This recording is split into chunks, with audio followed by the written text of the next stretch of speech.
Mga guys, magkakating tayo ng plywood. So ito wala na sa 8 to, nabawasan na yata siguro. Nasa mga 6 feet something lang to. Ayan. Ano lang, 191 centimeter. So magiging 75 when in 316, 75 316.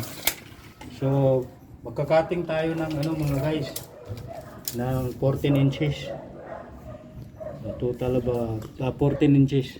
Kasi gagawin natin ng ano, gagawin nating patungan ng ating mga gamit, no? So ito na. So slanting lang ang gagawin natin, no? May guhit na yan. So gagawin natin mga guys slanting.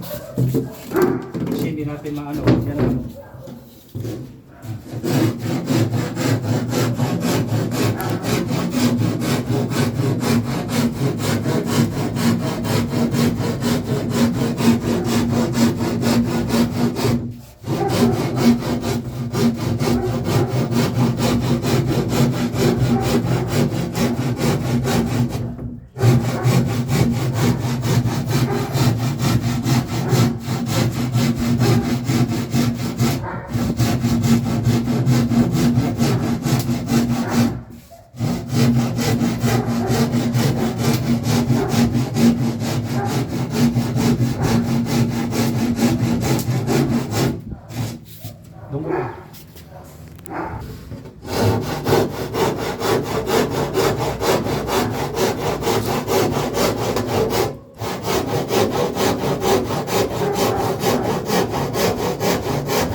Hawakan mo rin yung dulo niya.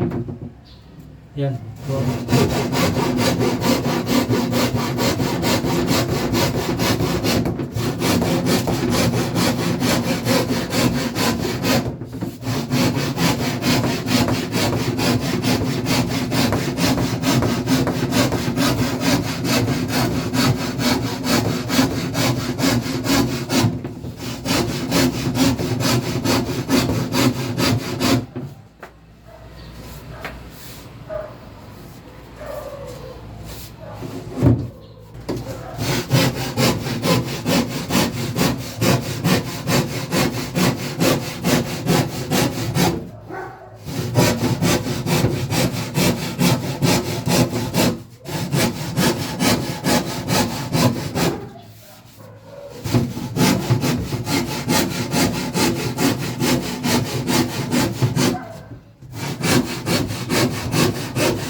Angat mo rin.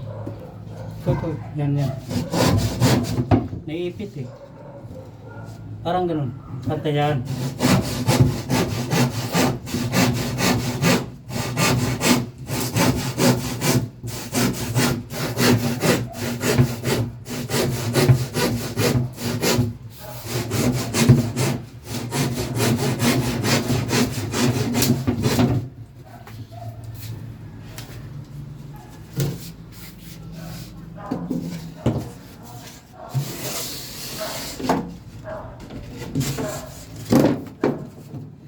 Kapli yan.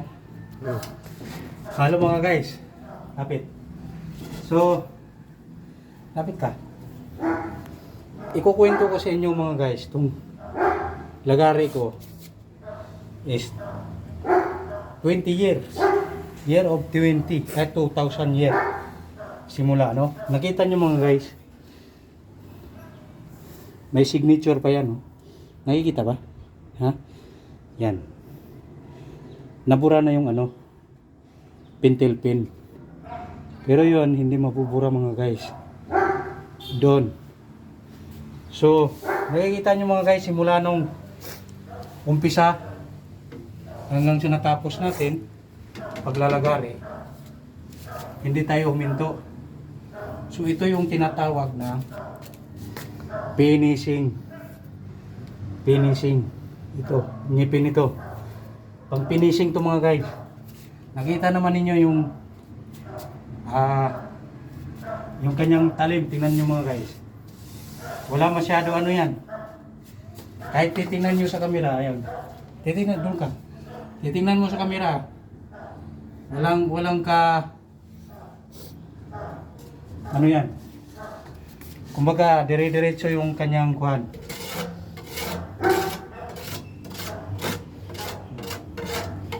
Hindi katulad ng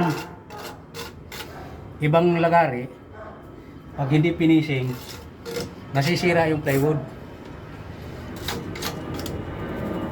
At saka hindi pantay ang kanyang kain.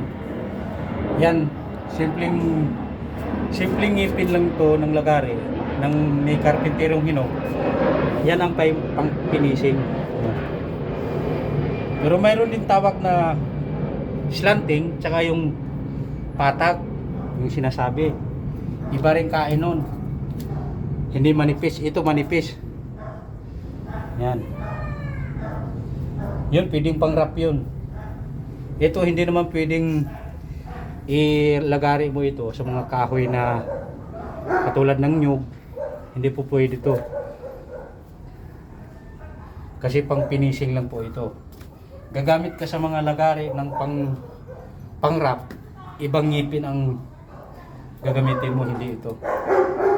So hanggang dito na lang mga guys. Karpinterong hinog.